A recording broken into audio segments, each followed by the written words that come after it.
bem? Ó, nós aqui com mais um encontro marcado, tá? E agora a gente vai ver ciências, tá? A gente vai ver uma unidade que nós já começamos lá na nossa sala de aula, né? Faltaram algumas coisas para ser concluída, né? A questão da água.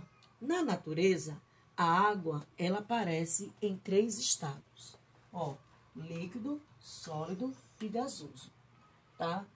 Líquido, sólido e gasoso. O nosso planeta Terra, nós vivemos no planeta Terra, na sua maior composição desse planeta é de água. 97% de sua composição é de água. Só que esse percentual maior de água, ele é de água salgada. E a água salgada, ela não é apropriada para o nosso consumo.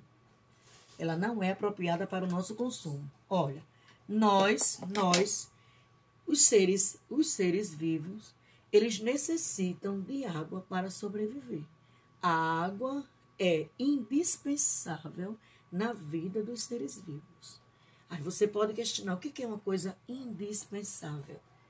Uma coisa indispensável é algo que não pode faltar. Então, a água não pode faltar.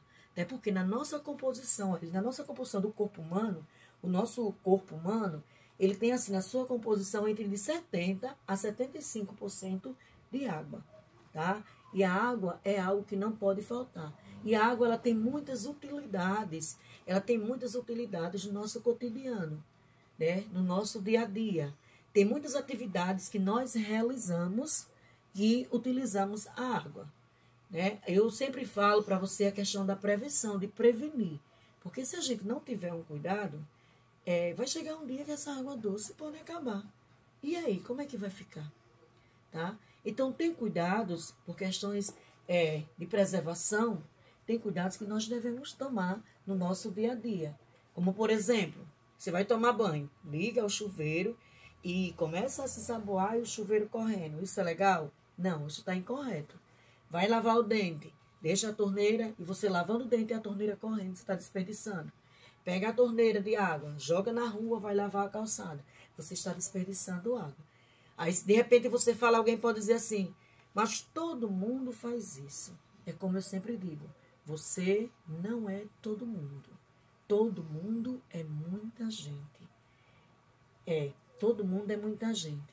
Tem um texto que eu gosto muito dele, que o texto é Incêndio na Floresta. Em que, deixa eu fazer uma breve contação desse texto. A floresta aconteceu um incêndio, né? E o beija-flor, na sua simplicidade, ia lá no lago, pegava um pouquinho de água no bico, trazia e jogava no incêndio. Voltava e fazendo isso várias vezes, e os outros bichos da floresta só rindo dele, né? Achando que ele está fazendo papel de besta.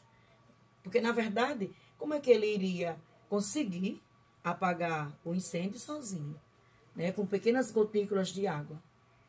Foi o que ele disse, se todo mundo fizer a sua parte, a gente vai conseguir.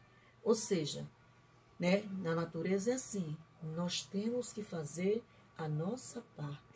Nós não somos todo mundo. Eu sempre questiono isso. Todo mundo é muita gente. Então, o que acontece? Essa água, ela se apresenta na natureza em 3 estados físicos, né? Como eu disse para vocês, sólido, líquido e gasoso. Olhe, a água, ela não tem forma própria. Ela não tem forma própria, não tem volume definido. Ó, se você colocar a água na garrafa, ela vai pegar o formato da garrafa. Você colocou no copo, ela pega o formato do copo. Você colocou em uma xícara, ela pega o formato da xícara.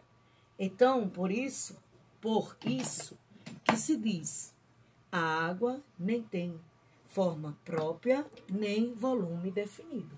Ela vai adquirindo o volume e a forma do recipiente no qual você vai colocando ela, tá? E esses estados físicos da água, lá no nosso material didático, na página 27, na página 27 do nosso material didático, tem os estados físicos da água, né? Como eu já falei aqui, sólido, líquido e gasoso. E tem, na página 28, as mudanças que passam esses estados físicos da água. Olha, quando eu pego a água, coloco lá no congelador, né, numa cuba, eu coloco ela no estado líquido. Quando eu tiro a cubinha do gelo, ela sai em que estado? Que estado ela saiu? Ela permanece líquido? Não. Ela está o quê? Quem lembra? Ela está no estado sólido. Então, esse processo dessa mudança desse estado físico do líquido para o sólido, ela recebe o nome de quê? De solidificação, tá? De solidificação. Solidificação é a mudança da água do estado líquido para o sólido. Eu tirei o gelo lá do congelador, deixei essa cubinha lá em cima da mesa. Esqueci de deixar ela lá. Quando eu voltar, depois de algumas horas, ela vai permanecer no mesmo estado? No estado sólido? Não. Ela vai voltar para o estado líquido, ó. Ela vai voltar para o estado líquido, tá? Ela vai se voltar para o estado líquido. Então, essa mudança de estado, a gente dá o nome de fusão. Então, fusão, solidificação, é a mudança do estado líquido para o sólido. Quando acontece ao contrário, quando ela passa do sólido para o líquido, ela recebe o nome de fusão. Tá ok? Até aí, tá entendendo? Tá tudo ok aí? Então, veja só. Vaporização. A passagem do líquido para o gasoso. Como é que eu observo isso, professora? Quando se a mamãe colocar uma panela lá no fogão, uma panela com água, e ela começou a ferver, tá? A ferver, tá lá a panela e a mamãe terminou esquecendo. Quando a mamãe voltar, depois de horas, aquela panela vai estar na mesma quantidade de água? Não, né? A água, ela o quê? Ela aconteceu a vaporização. Ela passou do estado líquido para o estado de vapor. Aí, quando ela passa, que é o estado gasoso, quando a panela está fervendo, a gente coloca uma tampa na panela. Quando a gente tira aquela tampa, a tampa está cheia de gotículas de água. Então, ali a gente dá o nome de condensação. Ela passou do estado gasoso para o líquido, tá? Então, olha, vamos dizer que tem fatores que influenciam bastante para a questão da vaporização, tá? Influenciam bastante. A temperatura, tá? É um deles, a temperatura. Existem, assim, coisas que a gente faz que a gente dá para ver a questão da água, ela evaporando. Vamos dizer que você lavou o seu tênis. Você botou um tênis lá no quintal, tá? Tava um dia ensolarado. Você colocou lá no quintal e você colocou o outro dentro do seu quarto. Qual dos dois irá secar mais rápido? Aquele que você expôs no quintal ou aquele que você colocou lá no seu quarto molhado? Vai ser aquele que você colocou lá no quintal, porque a temperatura, né, do ambiente favoreceu para que aquela água evaporasse mais rápido.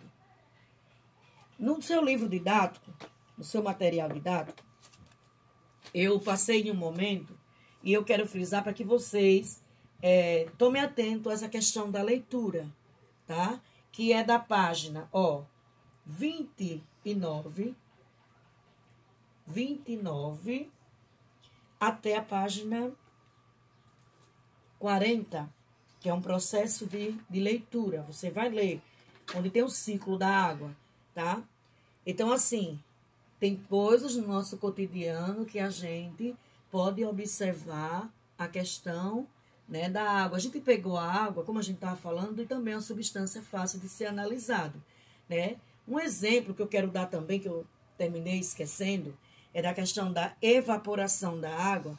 É quando a gente lavou a roupa, colocou lá no varal, né? dependendo da temperatura, com questão de minutos, de pouco tempo, ou questão de poucas horas, aquela roupa também, ela vai secar rápido.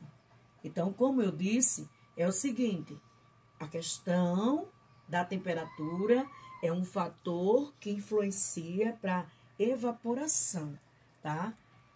Porque a vaporização, ela se destaca na evaporação e na ebulição da água. Então, na página, voltando lá no livro, da página 30 a 40, você faz uma leitura. 30 a 40. É a questão de leitura. Quando você chegar na 42 a 44, 42 a 44, você vai realizar algumas atividades que estão nessa página. Tá? Na próxima aula de ciências, eu irei fazer a correção dessa atividade junto com vocês. Certo? Então, olha, eu quero que você cresça com a consciência que você tem que preservar. O que é que preservar? Cuidar. Você não desperdiçar, tá? Então, não existe questão de desperdiçar a água. Tenha cuidado. Seja igual o beija-flor. Faça a sua parte. Faça a sua parte. Aí vocês, mas todo mundo faz. Aí eu digo, você não é todo mundo, tá? Todo mundo é muita gente. Se cada um fizer a sua parte, aí vai ser diferente, tá? Resolve a atividade. Na próxima aula de ciências, eu irei corrigir isso com vocês e cobrar, tá? Qualquer coisa, manda um oi. Tchau, até a próxima aula.